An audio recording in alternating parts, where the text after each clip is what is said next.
ছোট্টবেলায় শোনা সেই আলিবাবা চালি স্টোরের গল্পটা মনে আছে তো? গতকাল সন্ধেবেলায় সেখানেই পৌঁছে গেছিলাম। চন্দননগর স্ট্যান্ডে 5 ফেব্রুয়ারি থেকে শুরু হয়েছে ছোটদের ছায়াছবি দেখানোর ফেস্টিভ্যাল। খুব সুন্দর করে সেই আলিবাবা 40 স্টোরের কিছু কিছু দৃশ্য এখানে রিক্রিয়েট করা হয়েছে। এখানে এলে মনে হবে যেন সেই আমরা মুভিতে ফিরে গেছি। আলিবাবা 40 স্টোর এখানে বসে দেখছি ছোটদের ছায়াছবি। এখানে চলছে ডেট ওয়াইজ লেখা রয়েছে কবে কোন কোন মুভি দেখানো হচ্ছে।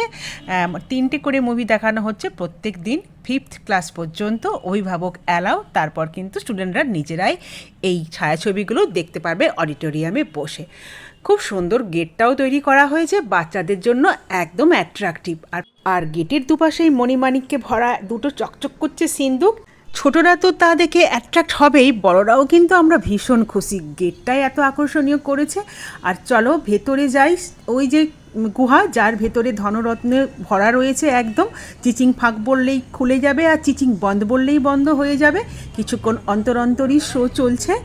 আর তো আলিবাবা যিনি সেজেছেন তিনি খুব সুন্দরভাবে কিন্তু সিনটা রিক্রিয়েটও করেছেন। তো চলো, শো শুরু হয়ে যাবে। পৌঁছে গেছি গেট। চন্দননগর রবীন্দ্র ভবনে চলছে ছোটদের ছায়াছবি প্রদর্শন। খুবই ভালো একটা উদ্যোগ নেওয়া হয়েছে। দেখো, খুব সুন্দর একটা ভিডিও তোমাদের সঙ্গে শেয়ার করছি।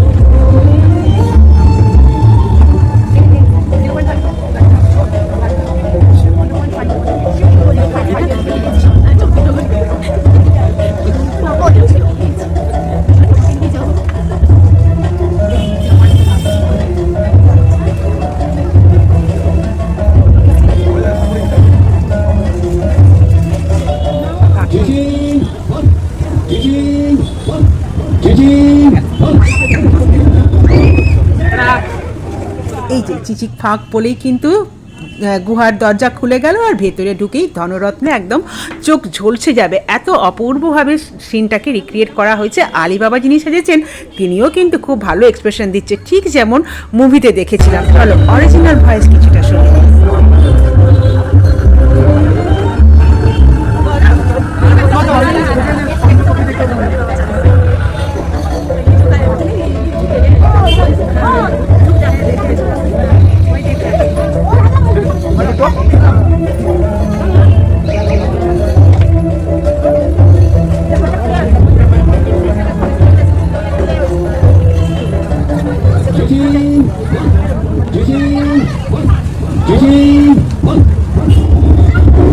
তো কেমন লাগলো তোমাদের এই ভিডিওটা অবশ্যই জানিও কমেন্টে। চলো এবার বাড়ি যাই, টাটা।